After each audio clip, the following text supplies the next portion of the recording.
Je suis contente d'être de retour afin de vous présenter une nouvelle vidéo dans la série, dans la nouvelle chronique Un jour, un livre, un jour, dans le cadre du mois de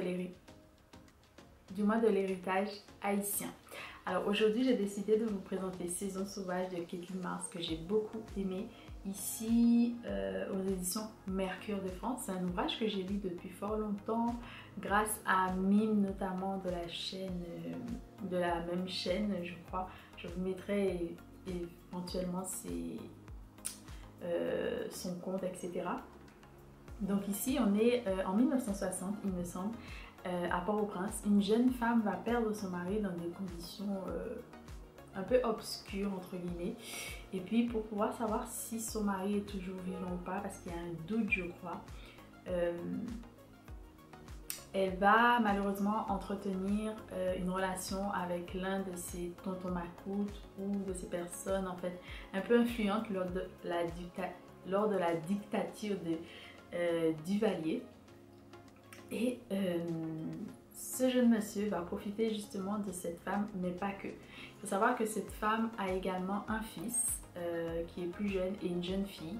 Et toutes ces personnes seront sous l'emprise de cette jeune femme, même si cette jeune femme va profiter entre guillemets des cadeaux, d'une vie meilleure dans un quartier où tout le monde va la juger, etc. Parce qu'évidemment, elle est sous influence, mais elle gagne les faveurs, on va dire, du tonton Macoute et de cet homme influent.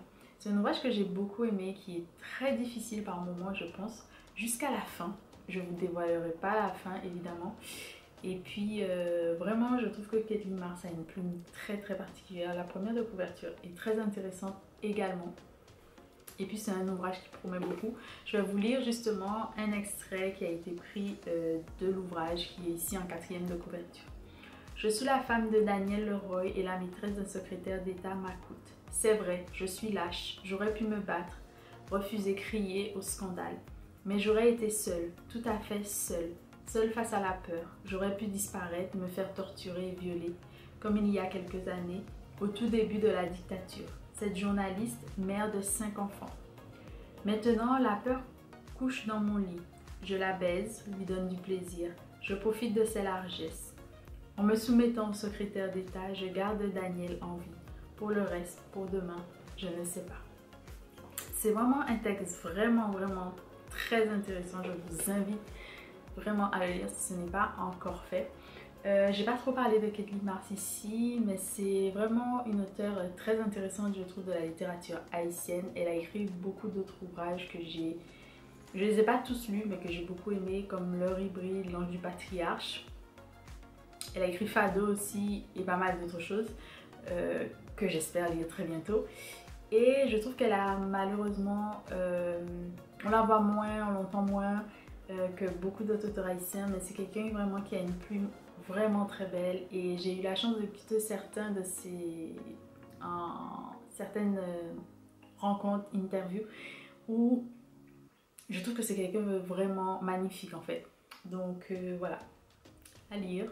Si vous ne l'avez pas encore fait, n'hésitez pas à me dire si c'est fait ou pas. Et puis n'hésitez pas à vous abonner pour savoir quand je vais poster une nouvelle vidéo, même si ce mois-ci c'est normalement tous les jours. Et puis n'hésitez pas à aller voir les autres vidéos.